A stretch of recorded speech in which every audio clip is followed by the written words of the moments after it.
Ya, selamat datang kembali ke channel ini. Ini adalah video tentang parenting talk, di mana gue membahas tentang fenomena-fenomena parenting yang gue banyak lihat di sekitar kita, dan gue menyampaikan pendapat tentang itu.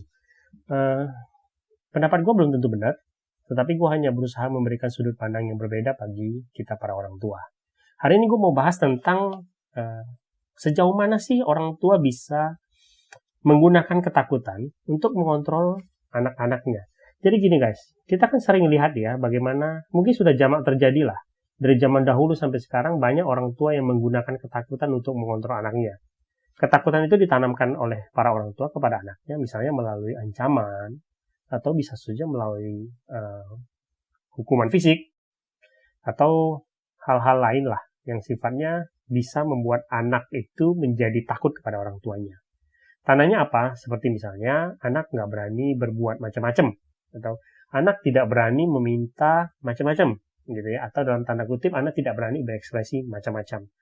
Banyak orang tua terlihat sepertinya merasa bangga, mungkin bangga atau mungkin merasa berhasil ketika dia merasa bahwa anaknya tuh takut sama dia. Mereka bisa berkata bahwa anak saya tuh nggak berani macam-macam tuh kalau udah ada saya nih. Saya lihat aja dia udah diem gitu. Dia udah nggak berani berbuat apa-apa. Yang tidak disadari oleh para orang tua adalah sebenarnya mereka sedang membangun tembok ketika kamu mencoba menanamkan ketakutan pada anak-anakmu.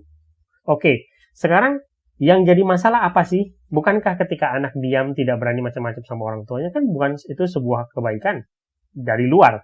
Dia tidak minta apa-apa, dia tidak berani berbuat apa-apa, dia tidak berani melakukan kegiatan yang merugikan. Anak orang tuanya bisa mengontrol hanya dengan tatapan misalnya.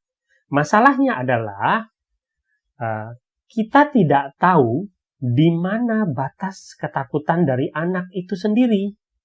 Ini yang biasanya luput dari para orang tua, karena orang tua menganggap anak akan mengerti dengan sendirinya.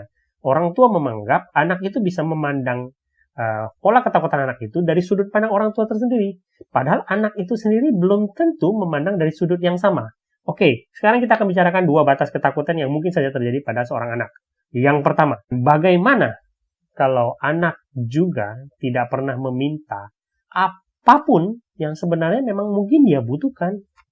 Jadi ketika dibalik orang tua mengatakan bahwa anak saya tuh nggak pernah berani macam-macam. Bagaimana kalau dibalik itu si anak sendiri tidak pernah misalnya atau tidak mau atau tidak berani meminta hal-hal yang mungkin memang mereka butuhkan. Mungkin ada yang berkata bahwa anak-anak kalau mau minta ya minta sajalah. Kenapa? Kalau dia memang butuh, kenapa dia tidak ngomong gitu ya? Toh kalau dia butuh untuk sekolah, dia pasti takut, dia akan bicara dengan orang tua. Tapi bagaimana kalau sebenarnya anak-anak itu butuh sesuatu, tetapi dia tidak tahu kalau dia butuh. Dan dia tidak berani untuk berkatakan itu kepada orang tuanya. Apa contohnya? Misalnya anak punya bakat misalnya. Dia butuh sesuatu. Dia punya bakat, dia ingin menyalurkan bakatnya, tetapi dia tidak tahu caranya. Dan dia tidak berani katakan itu kepada orang tuanya. Dia tidak mau katakan itu kepada orang tuanya. Mengapa? Karena rasa takut itu. Itu bisa saja terjadi kan? Atau bisa saja seorang anak misalnya punya impian. Impian yang dia sendiri nggak tahu apakah ini impian yang bisa dijalani, patut dijalani, atau itu impian yang besar, atau impian yang konyol. Dia nggak tahu itu. Nah, anak itu kan butuh tempat konsultasi. Tapi ketika seorang tua menaruh sebuah tembok di hadapan anaknya, ya, dan dia berkata bahwa anak saya nggak berani macam-macam tuh, nggak berani ngomong-ngomong apa-apa ke saya gitu ya. Anak juga mungkin memendam itu, dan kita nggak pernah tahu sejauh mana anak itu memendam keinginan dia untuk berkembang.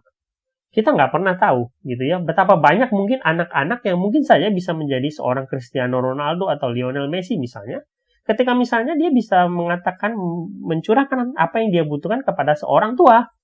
Tetapi dia tidak pernah lakukan, karena mungkin tembok ketakutan itu udah dibangun sama orang tuanya.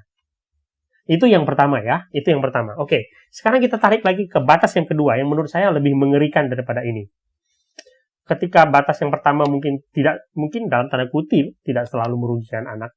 Tapi bagaimana kalau anak juga tidak pernah menceritakan kepada orang tuanya hal-hal yang menyakitin diri dia? Banyak loh anak-anak yang memendam bully kepada dia, misalnya abuse kepada dia, karena takut untuk berbicara kepada orang tuanya. Ingat, kita juga bisa tarik perkataan bahwa mengapa anak nggak mau cerita? Kalau memang mengancam kehidupan ke dia pasti cerita dong. Tapi bagaimana kalau ancaman itu sendiri tidak diketahui oleh si anak? Banyak abuse yang dilakukan kepada anak yang anak sendiri tuh nggak tahu bahwa itu tanda-tanda abuse. Abuse atau misalnya pelecehan seksual atau emotional abuse atau physical abuse itu nggak langsung terjadi begitu besar gitu ya. Ada tanda-tandanya. Dan anak-anak itu kadang tidak tahu tanda-tanda itu dan mereka tidak pernah bicarakan itu kepada orang tuanya. Dan inilah sesuatu yang mungkin berbahaya, tetapi terjadi. Semuanya terjadi karena si orang tua udah bangun tembok itu. Orang tua itu sudah menanamkan ketakutan itu, dan ketakutan itu diserap si anak jauh daripada apa yang dibayangkan oleh si orang tua. Dan ini yang menurut saya sesuatu yang harus dipikirkan oleh para orang tua ketika mereka mau menerapkan ketakutan kepada orang anaknya. Berpikirlah 2 kali ketika kamu melakukan itu.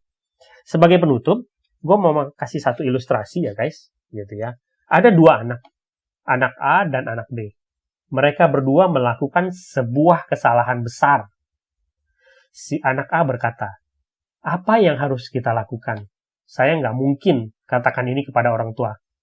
Kalau saya katakan ini kepada orang tua saya akan dihajar. Anak B berkata, ayo jangan takut, kita lapor kepada orang tua saya. Orang tuaku pasti tahu apa yang harus dilakukan. Mereka akan melindungi kita. Hidup adalah pilihan. Kita bisa memilih menjadi orang tua A, atau kita bisa memilih menjadi orang tua B. Semua kembali kepada kita. Sampai jumpa di video selanjutnya.